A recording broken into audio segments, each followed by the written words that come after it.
है हाँ और जी, गीता जी के 6वें अध्याय का मूल श्लोक ये है।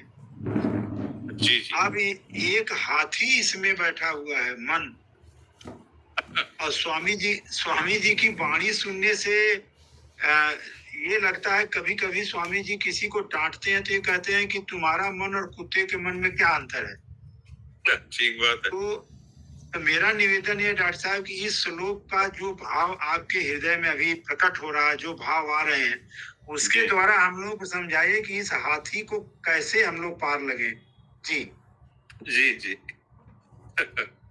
ये 25वें श्लोक का मूल है, वो 24वां श्लोक है। 24वें श्लोक में भगवान कहते हैं कि जब तक संकल्प से उत्पन्न होने वाली संपूर्ण कामनाओं का सर्वथा त्याग नहीं होगा, तब तक ये शनै शनै रूपर में बुद्धिया देती क्रियता आत्मसंस्थ मन कृत्वा ये होगा नहीं। आपको याद होगा कि दूसरे अध्याय के 25वें श्लोक के बारे में मैं कई बार बात करता हूं। उसमें भी भगवान ने साफ साफ कहा है, प्रजहाति यदा कामान सर्वान पार्थ मनोगतान आत्मन्यवात्मना तुष्ट प्रज्ञ तदोच्यते। तदा, यदा और तदा कह के भगवान ने और कोई साधन नहीं बताया। संपूर्ण कामनाओं के त्याग मात्र से ही मनुष्य का आत्मा में ही जो आत्मन्यवात्मना तुष्ट, आत्मा में ही संतुष्ट हो जाता है और वो स्थित प्रज्ञ कहलाता है। तो आत्मज्ञान के लिए लंबे चौड़े अभ्यास की आवश्यकता नहीं है। वास्तव में तो ये पहले से ही हमारी स्थिति है, वो आत्मा में ही है। अर्थात हमने जो मैं हूं ऐसा माना है, इस मान्यता के कारण से जो हमारा वास्तविक स्वरूप है उसकी तरफ से हमारी दृष्टि हट गई, या यूं कह दें उसकी विस्मृति हो गई।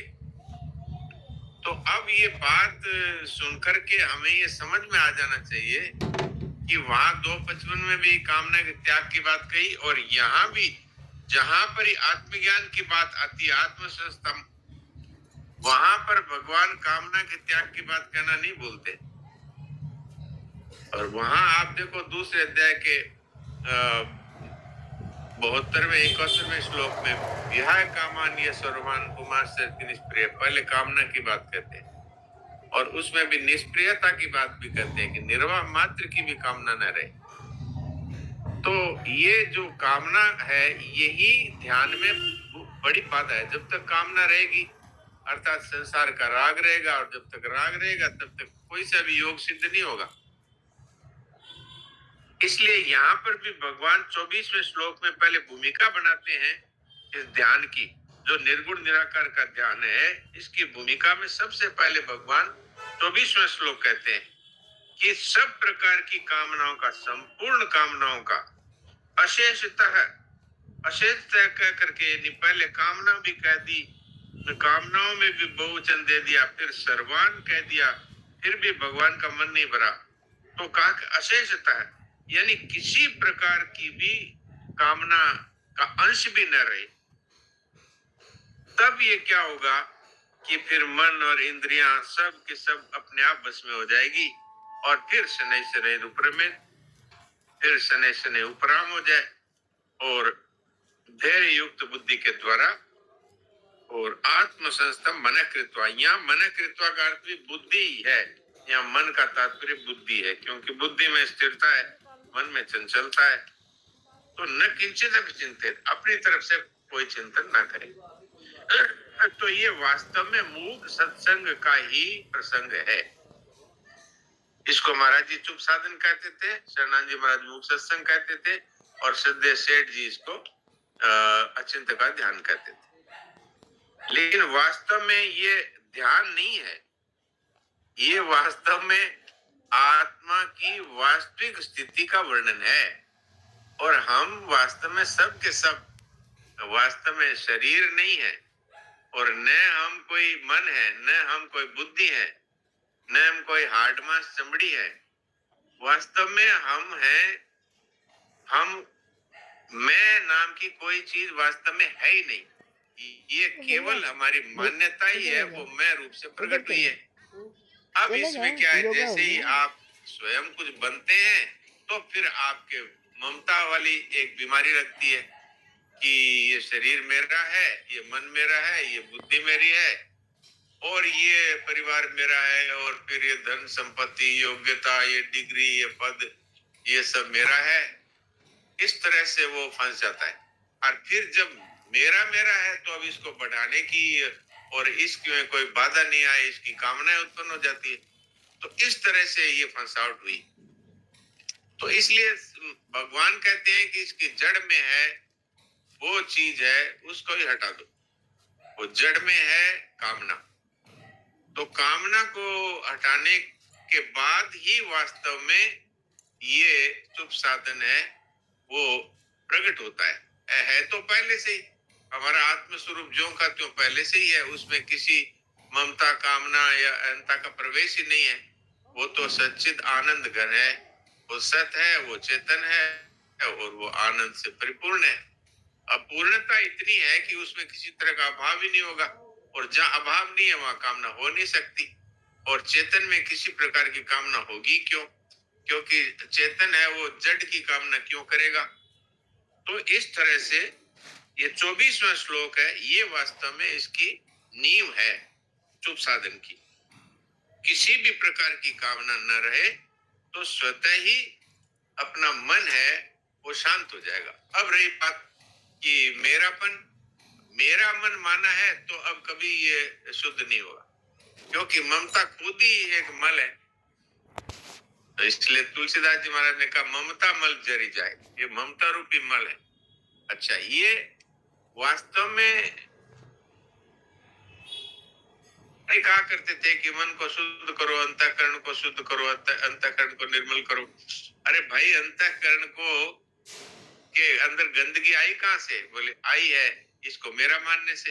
मन को मेरा माना, बुद्धि को मेरा माना, अहम को मेरा माना, भाई इससे यही अशुद्ध हुआ। ममता रूपी अशुद्धि तो आई।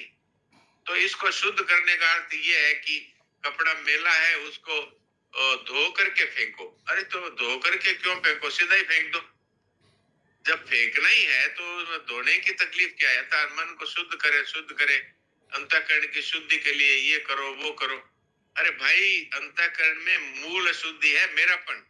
तो मेरापन जैसे ही हमने कहा ये मेरा नहीं है, तो अब चाहे वो कैसा ही हो, चाहे वो कपड़ा मेला हो, चाहे वो साफ हो, अपने मतलब नहीं।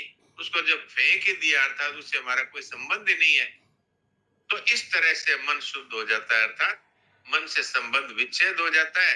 तो मन वास्तव में कामनाओं का एक पुंज है, उसी का नाम है मन है। वो कामना ही है, यूं समझ लीजिए।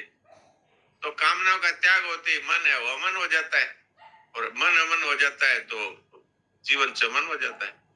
तो इसलिए ये कामनाओं का त्याग करने के बाद स्वतः ही और अपने आत्मा में स्थिति का अनुभव हो जाता है, और अनुभव करने वाला कोई नहीं रहता, केवल आत्म स्वरूप ही रह जाता है। व्यक्तित्व के नाश का सबसे बढ़िया और सबसे सरल उपाय है शुभ साधन, मूक सत्संग। तो ये यहाँ पर महाराज जी ने, आज हमने 25वें के परिशिष्ट भाव से शुरू किया था। तो इसमें ध्यान योग के 2 प्रकार बताए। एक तो मन को एकाग्र करना, और एक है विवेक पूर्वक मन से संबंधी विच्छेद करना। तो ये दूसरा जो है यही वास्तविक उपाय है। मन को वश में करना, एकाग्र करना, ये तो फोड़ा देखना है। महाराज जी कहा करते थे, अरे भाई क्यों फोड़ा देखो रे, मन अपना है ही नहीं। जैसे आपने अभी बताया हरिओम जी ने कि कुत्ते का मन है, वो ही अपना मन है, एक तरह से अपना है ही नहीं। तो कुत्ते के मन के साथ आपका कोई संबंध नहीं है, तो ये मन भी वास्तव में कुत्ते का मन ही है, इससे हमारा कोई संबंध नहीं। अनादिकाल से इस मन के वशीभूत होकर के मनुष्य तरह तरह के पाप करता है, तरह तरह की कामनाएं करता है, और संसार में फंस जाता है। तो ये जो जो जड़ है इसी को काट दो, अर्थात न मन मेरा है, न बुद्धि मेरी है, न अहम मेरा है। मेरा इनसे कोई संबंध नहीं, संसार और शरीर से मेरा कोई संबंध नहीं। बस ये अंतःकरण की शुद्धि हो गई। तो विवेक पूर्वक मन से संबंध विच्छेद करना। मन अर्थात मन बुद्धि हम सब आ गया, अंतःकरण पूरा ही आ गया। तो विवेक पूर्वक इससे संबंध विच्छेद करना। विवेक पूर्वक का मतलब क्या है कि भाई पता है कि जड़ जितनी भी प्रकृति है, चाहे वो संसार दिखने में आता है वो है, और चाहे ये शरीर है, मन बुद्धि इंद्रिया इत्यादि जो भी है, स्थूल सूक्ष्म कारण जो भी शरीर है, ये सारे के सारे जड़ है, और जड़ता का चेतनता से कोई लेना देना नहीं। जैसे सूर्य का अंधकार से कोई लेना देना नहीं, इस तरह से संबंध विच्छेद स्वतः है। उस संबंध विच्छेद को हमने अब जान लिया। तो इसलिए अर्जुन ने कहा नष्टो मोह, अज्ञान नष्ट हो गया। तो क्या हुआ? स्मृति लब्धा, याद आ गई कि वास्तव में ये सब कुछ, इनसे हमारा कोई संबंध ही नहीं है। हम तो आपके साथ संबंध रखने वाले हैं। अर्जुन भगवान के साथ संबंध को उसने याद कर लिया, स्मृति आ गई, इनके साथ मेरा कोई संबंध नहीं है, इसलिए कह दिया करिष्ये वचनम तव। अब मेरा संबंध तो आपसे है, तो इसलिए अब आप जो कहो वही धर्म है, वही कर्तव्य है, वही सब कुछ है। मेरा क्यों मैं अपना माथा मारा 17 अध्याय तक, 18 अध्याय में आके और सरेंडर कर दिया, अर्थात शरणागत हो गया। भगवान ने कह दिया भाई तेरे ये सब पार नहीं पड़े तो तू इन सब का आश्रय छोड़ करके मेरी शरण में आ जा। और शरण में आने का तात्पर्य होता है अपने आप को भी मिटा डालना। फिर शरणागत नहीं रहता, फिर केवल शरण्य अर्थात परमात्मा ही रहते हैं। ये वास्तव में इसका सार है। बाकी तो ठीक है, ये बात बताई है जो हम लोगों के लिए काम की है, वो ये है कि इतना सब होने के बाद मन में पूरा निश्चय करके बैठ जाए, न तो अभी मुझे काम करना है, न कोई अभी चिंतन करना है, न किसी से लेना है, न किसी से देना है, न कहीं जाना है, न कहीं आना है। ऐसा करके बैठ जाए, और फिर उसके बाद में कोई भी चिंतन आए तो फिर वो उस चिंतन को न तो उसका विरोध करे, न उसका समर्थन करे, और न उसको अपने में माने। क्यों? ये वास्तव में वो तो मन में आया, यार मन है संसार की वस्तु। संसार में इतने परिवर्तन हो रहे हैं, कहीं ओले पड़ रहे हैं, कहीं अनावृष्टि हो रही है, कहीं अतिवृष्टि हो रही है, कहीं आग लग रही है, इससे हमारा कोई लेना देना नहीं। वैसे ही मन है, मन में अब कुछ भी उथल पुथल हो रही है, पुराना पुराना नया भविष्य का भूतकाल का चिंतन है, इससे हमारा कोई लेना देना नहीं। ये तो जड़ता में सब कुछ हो रहा है। हमारे तो स्थिति स्वरूप में हो गई, अर्थात अब हमारा कोई अस्तित्व नहीं है, केवल आत्म तत्व का ही अस्तित्व है। इस तरह से और शांत होकर के बैठ जाए। अब क्या है कि अगर विरोध करेंगे तो असत की सत्ता को दृढ़ करेंगे, समर्थन करेंगे तो असत की सत्ता को दृढ़ करेंगे। इसलिए न विरोध करें न समर्थन करें, अर्थात उपराम हो जाए, अर्थात अपने को मतलब ही नहीं किसी से। इस तरह से साधन अवस्था में ये होती है, और फिर सिद्ध अवस्था में तो एक स्वरूप ही रह जाता है, एक आत्म तत्व ही रह जाता है। फिर ये इन सब बातों का कोई वहां लेना देना नहीं रहता। जब तक मैं साधक हूं और साधन कर रहा हूं, और मैं चुप साधन कर रहा हूं, इस तरह का भाव है, तब तक की ये बातें हैं। इसलिए वास्तव में ये चुप साधन है, ये तत्काल आत्मज्ञान का, बिना किसी अभ्यास के तत्काल आत्मज्ञान का उपाय, अर्थात निर्गुण निराकार की प्राप्ति, जो कि पहले से है, वो स्वतः सिद्ध अनुभव में आ जाती है। अब इसके बाद में 26वें श्लोक में कहते हैं भाई अगर ये नहीं आपके समझ में आया या ये नहीं हो पा रहा है, तो फिर अभ्यास वाला उपाय बताए। जहां जहां मन जाए वहां वहां से खींच करके परमात्मा में लगाए। इसके लिए महाराज जी ने 8 उपाय बताए हैं, तो ये आपने अभी सुने ही है सारे। इसमें अगर किसी को कोई प्रश्न है इन दोनों श्लोकों में, तो वो अपन आपस में विचार विमर्श करें, तो आपका भी और मेरा सभी का फायदा होना है। नारायण नारायण। महाराज जी राम राम, प्रणाम। राम राम राम राम। महाराज जी ये जो आत्म स्वरूप में अभी जो चुप साधन जो आपने बताया, ये स्थिति जब आ भी जाएगी, मतलब पता नहीं कब आएगी, लेकिन ये स्थिति जब आएगी तो फिर इस शरीर के द्वारा जो कार्य होंगे उनका क्या पर्पस है? वो तो बहुत अच्छे होंगे। अभी तो हो रहे हैं, गलत सलत भी हो सकते हैं, लेकिन फिर तो जैसे कभी भी सूर्य उदय होने में गलती नहीं होती, कभी भी सूर्यास्त होने में गलती नहीं होती। इसी तरह से प्रकृति में कभी गलती नहीं होती, क्योंकि ये तो भगवान का कार्य है। इसी तरह से इस शरीर पर भी भगवान का नियंत्रण हो जाएगा। शरीर, मन, बुद्धि, इंद्रियों से केवल शुद्ध कार्य होंगे। जी। फिर कोई, जैसे अभी हम नियंत्रण करते हैं ना कि ये गलत है भाई, इसको नहीं करेंगे, इसकी फिर आवश्यकता नहीं रहेगी। क्यों? कि वहां तो बिना ड्राइवर का इंजन है। अब जैसे डीजल इंजन चलता है पटरी पर, तो अगर ड्राइवर कूद जाए और उसको चालू ही छोड़ करके कूद जाए तो वो तो चलता ही रहेगा, लेकिन वो चलेगा पटरी पर ही, अर्थात गलत रास्ते नहीं जाएगा, पटरी पर ही चलेगा। और जब उसका डीजल खत्म हो जाएगा तब चलना बंद हो जाएगा। इस तरह से शरीर में जब प्राण समाप्त हो जाएंगे तब बस वो समाप्त हो जाएगा। जी। तो ये जो संत महात्माओं के कार्य होते हैं वो स्वरूप में स्थित होते हैं, उनको पूरे टाइम वो स्थिति रहती है, इसलिए उनके द्वारा कुछ भी गलत काम नहीं होते, जन उनके कल्याण द्वारा होता है। जितना जो कुछ हो रहा है वो शास्त्र उससे बनते हैं, उनके वचनों से शास्त्र बनते हैं, उनके आचरणों से शास्त्र बनते हैं, क्योंकि वो तो परमात्मा ही है। परमात्मा ही शरीर में स्थित होकर के कार्य कर रहे हैं। हमें वो दिख रहा है व्यक्ति, वहां पर व्यक्ति कोई है ही नहीं। ऐसी स्थिति हम सब की हो सकती है। जी। और इसीलिए उनपे ये कहावत लागू नहीं होती कि जैसा खाए अन्न वैसा मन, क्योंकि वो तो हमेशा ही बाहर से लेके खाते हैं, और चूंकि वो स्वरूप में है इसलिए उनका किसी भी प्रकार के अन्न का उनके दिमाग पे और उनके व्यवहार पे असर नहीं आता। हाँ, ये तो है, लेकिन फिर भी वो लोक संग्रह की दृष्टि से, यानी कि लोगों पर बुरा असर नहीं पड़े, इसके लिए वो इस बात का बहुत ध्यान रखते हैं कि कोई अशुद्ध भोजन नहीं दे, अथवा कोई ऐसा कोई पापाचरण करने वाला है उसका भोजन नहीं आए। जैसे स्वामी जी महाराज ने एक नियम बना रखा था कि भाई अपने किसी से मांगना नहीं है, अपने आप को ला करके दे। उसमें भी ये देखना है कि जिन स्त्रियों ने गर्भपात कर रखा है उनकी भिक्षा न आ जाए। इसमें वो ये कहते थे कि गर्भपात की हुई स्त्रियों के हाथ से बना हुआ भोजन है, वो अत्यंत अशुद्ध होता है, तो उससे बुद्धि भी भ्रष्ट हो जाती है। हालांकि उनकी तो बुद्धि से कोई संबंध ही नहीं है, लेकिन वो लोगों को समझाने की दृष्टि से कहते हैं कि भाई कहीं हमारी बुद्धि भ्रष्ट ना हो जाए, इसलिए भाई जिन्होंने गर्भपात किया है वो स्त्रियां, उनके घर से हमारे लिए कोई भिक्षा नहीं आए।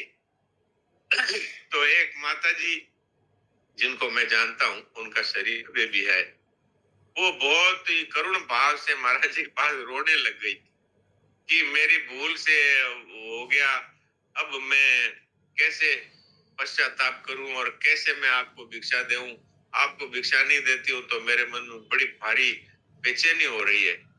तो महाराज जी ने उस पर विशेष कृपा करने के लिए कह दिया, रोजाना इतनी मालाएं हरे नाम मंत्र की फेरो इतने साल तक, और फिर कोई भी गर्भपात करने वाली महिला तुमको दिखे तो उसको गर्भपात करने से बचाओ जब तक तुम जीवित रहो।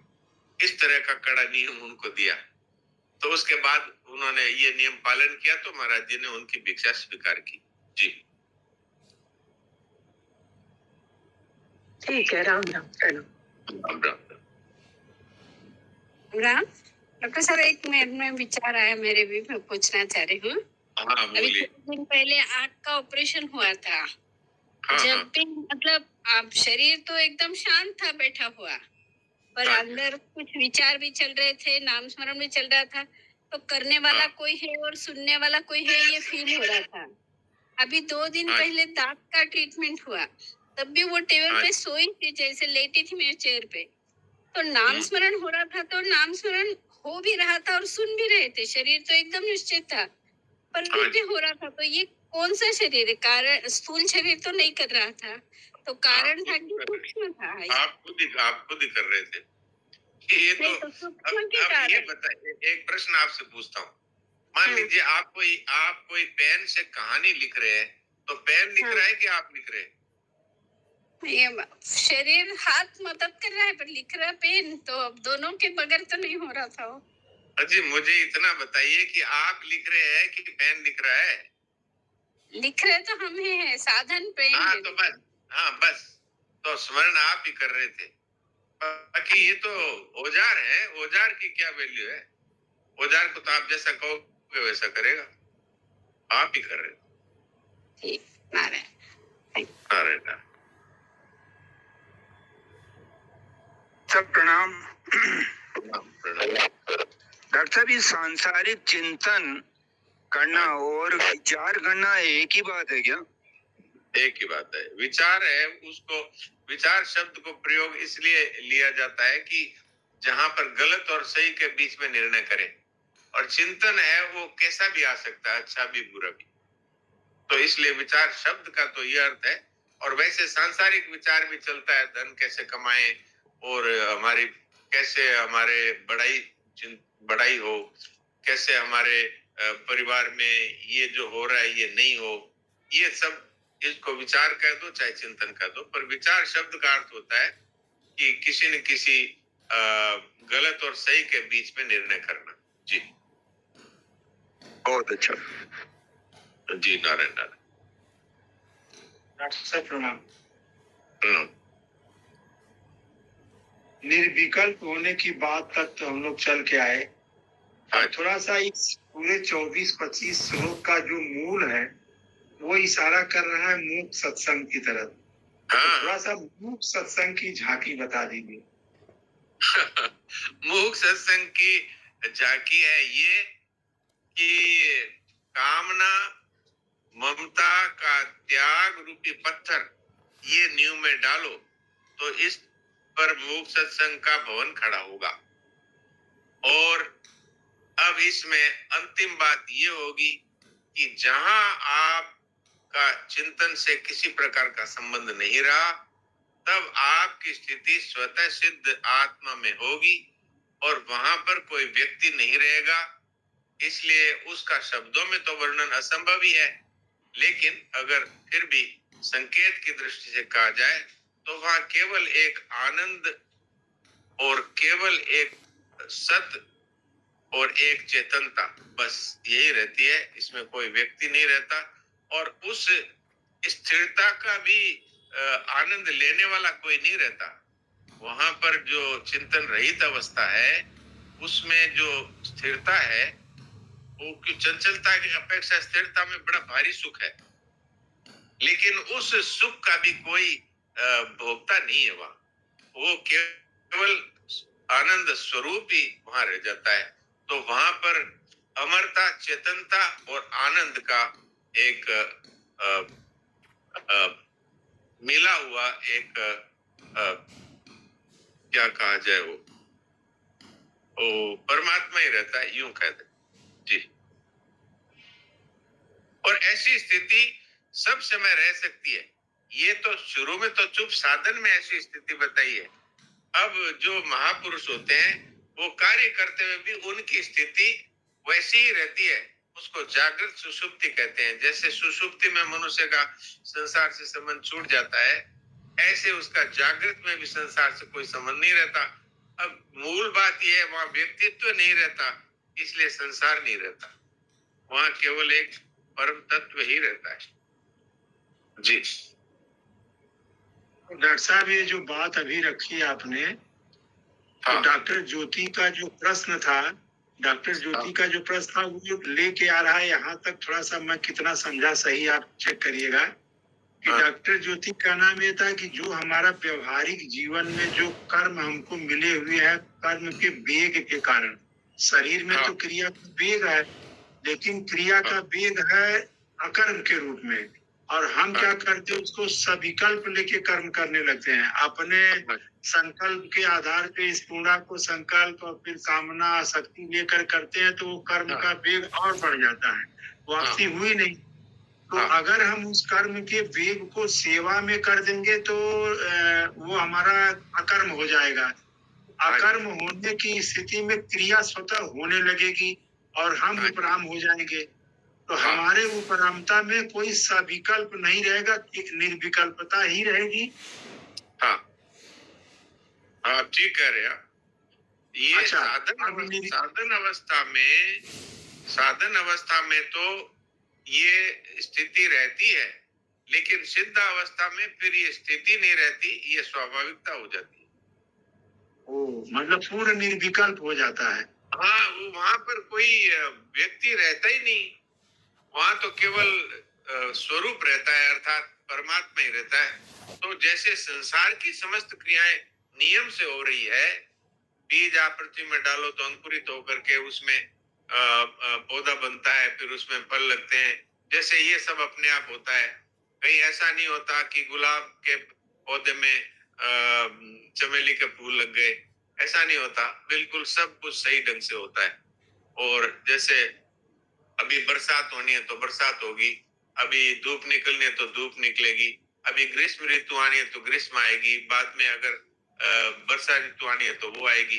इस तरह से जो कुछ होता है वो बिल्कुल शुद्ध होता है, उसमें व्यक्तित्व नहीं रहने से कुछ उल्टा सीधा हो ही नहीं सकता। जैसे हमारे शरीर में भोजन पचता है तो पचता ही है, सांस आता है तो आता ही है। जैसे ये सब क्रियाएं हो रही है भगवान की शक्ति से, वैसे ही महापुरुष के द्वारा बोलना, चलना, खाना, पीना, व्याख्यान देना, इस तरह की समस्त क्रियाएं स्वतः होती है और वो बिल्कुल निर्दोष होती है। जी। तो डॉक्टर साहब, आज जो वाणी सवेरे लगी थी ऋषिकेश में, वो यही था कि समस्त अशांति का कारण केवल कामना है। हाँ, बिल्कुल। अगर हम कामना न रखें, तो वो बता रहे थे स्वामी जी महाराज की स्वयं ज्योति जी महाराज इतने कहते थे, यूं होना चाहिए, यूं नहीं होना चाहिए, ये हो गई कामना। और जीवन मुक्त महापुरुष इसको मिटा देता है, इसको रखता ही नहीं, दूर दूर तक कोई संबंध नहीं रखता है। तो परमात्मा की सत्ता से प्रकृति की क्रिया स्वतः होने लगती है और वो महापुरुष उससे निर्लेप हो जाता है। हाँ, बिल्कुल बिल्कुल बिल्कुल। वो अच्छा, उनके शब्द ऐसे थे कि पूछे महात्मा किसे कहते हैं, तो बोले वो न्यू और न्यू मिट जाती है, मतलब ऐसा होना चाहिए, ऐसा नहीं होना चाहिए, ये मिट जाती है बस। महात्मा के लिए और कुछ नहीं, ये उनकी परिभाषा थी। तो ये बात डॉक्टर साहब, इसका मतलब है कि मैं पना मिटते ही परमात्मा की सत्ता और उनकी क्रिया ही रहती है, ये गायब। मैं, मेरा, तू, तेरा सब गायब।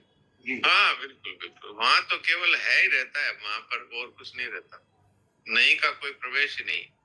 मैं तू ये वह तो सब नहीं में है ना।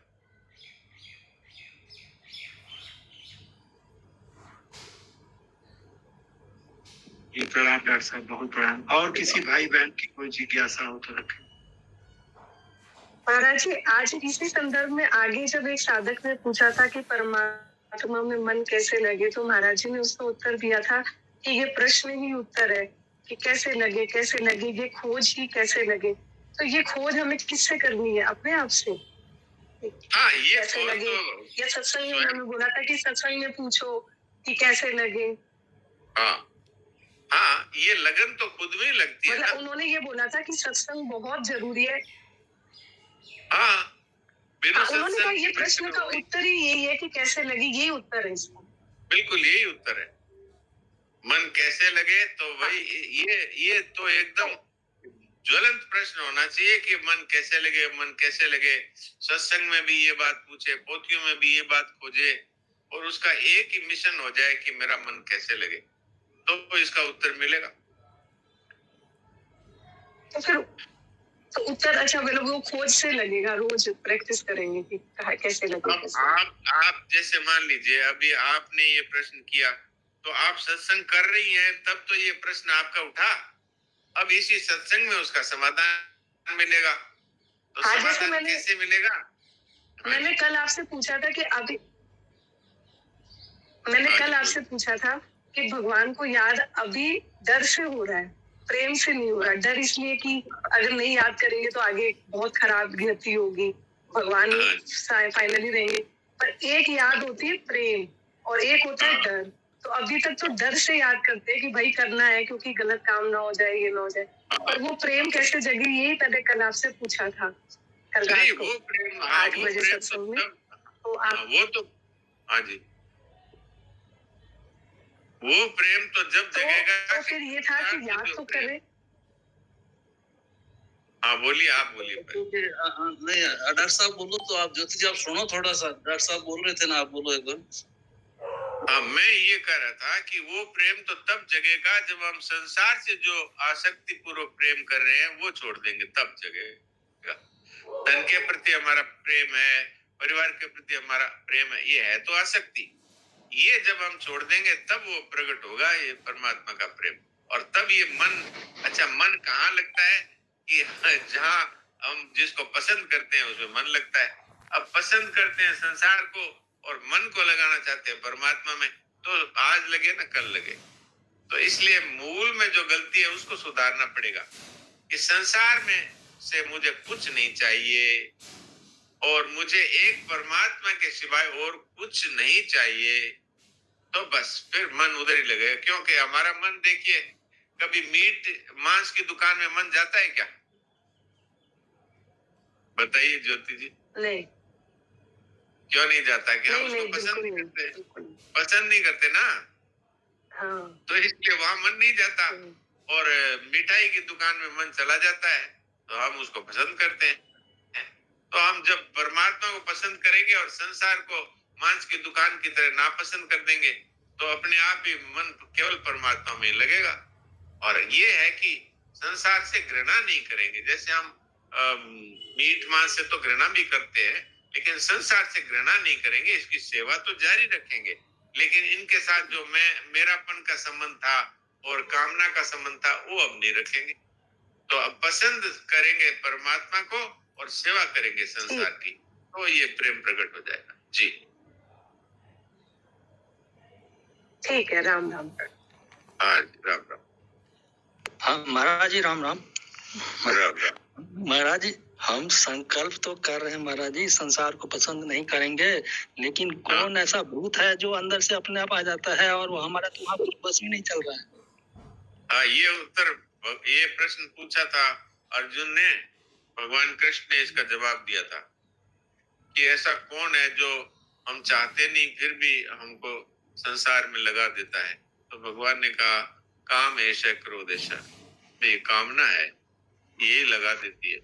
तो हमारे मन में कहीं न कहीं संसार के पदार्थों की इच्छा है।